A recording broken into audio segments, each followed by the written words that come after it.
Alright, so let's talk about the system of central banking and why it is the the greatest trick the rich have ever played on the poor. So there is one force that governs all actions uh, in business and any type of development, and that force is money. So money is something that we transfer around and exchange in order to try to grow our own wealth, our own personal wealth. And our countries do the same thing. So our countries are seeking wealth just the way that me and you seek wealth. Nobody thinks to question the origin of money, and that is because we haven't been taught about it in our school system. And that's probably purposefully so. Money actually originates not with our government, but in something called a central bank. And what a central bank is, it's a separate institution from a government, and it's responsible for the lending, or for the issuing rather, of the nation's currency supply. So, for example, this lady, Janet Yellen, she is the chairman of the Federal Reserve, which is the central bank for the United States. So she is the person who says, uh, uh, let's lower the interest rates so that more money enters the economy. So she has the ultimate say over the U.S. dollar fundamentally. These people, although they're very, very, very wealthy, probably each of them are have their own. Well, I'm sure each of them are billionaires, but they are actually not at the top of the system. They are close, but they are not at the very top, because at the very top are the families that own this financial system. In certain circumstances, they literally own the stock of central banks, like the Federal Reserve. So here, I'm sure you guys have seen these people before, but this is Jacob Rothschild. This is David Rockefeller hanging out together. Here are some other elites. There's Jacob Rothschild again, Arnold Schwarzenegger, Warren Buffett. This guy is supposed to be like the environmental messiah. His name is David Rothschild. And then just a Time article on the Rothschilds. I'm sure they were very accurate in their representation.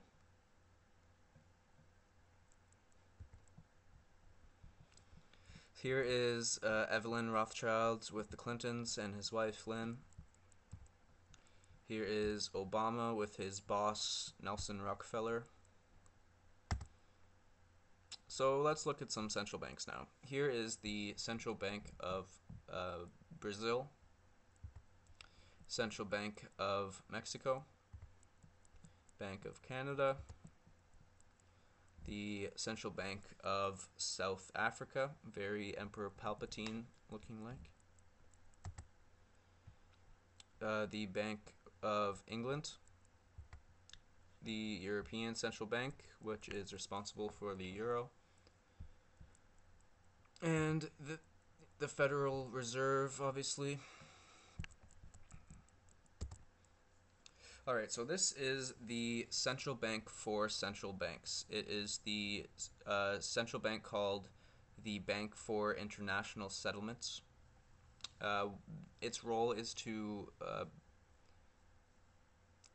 fundamentally govern the rest of the central banks. So it's at the very top of this pyramid, and the central banks are a bit below. So yeah, it's in Basel, Switzerland. It's on its own piece of property, like legal wise, and that prevents the Switzerland police from being able to intervene in anything that goes on there. So they have their own like military police force. This is just the document called Basel III, which is the Bank of International Settlements has written this document to guide the rest of the central banks, and they all have to follow by these rules. So fundamentally, the system is that the central banks print out currency into circulation. The people exchange and try to work with that currency, and then eventually all that currency has to be returned to a central bank. And that's because central banks only ever loan out money. So if a central bank loaned out $5 billion, eventually the entire $5 billion is going to return back to the central bank because the loan has to be repaid in full. So what that means is that, what that means is that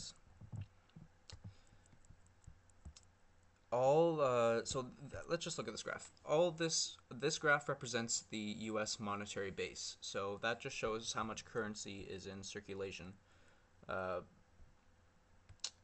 think it's paper currency, and I'm pretty sure it is something called demand deposits as well. So you can see here a couple of booms and busts. So here's the first banking boom, a lot of loans, a big loan, not so big of a crash, right? So they're very minuscule compared to whatever's going on over here. So this was the dot-com bubble burst. This was the result of 9/11, and this was the mortgage crisis in 2008.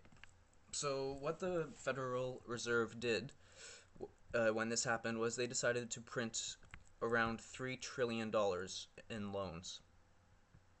So they loaned out $3 trillion.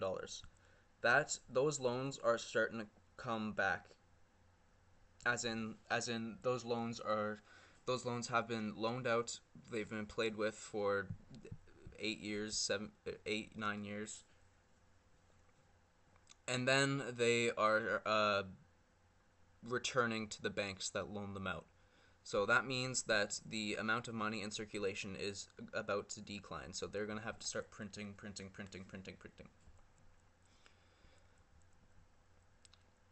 Yeah, but when they start printing, what happens is each of those dollars decrease in value whenever they print more money. So this actually is something called inflation. People always think inflation is the increase in prices, but actually inflation is the increase in the currency supply. Because when the currency supply increases, the value of the currency decreases. So when there's more currency in circulation, the less each of those units are worth.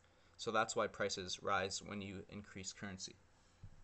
So economists right now are very worried because of all this this massive boom that the Federal Reserve did in the name of saving the economy.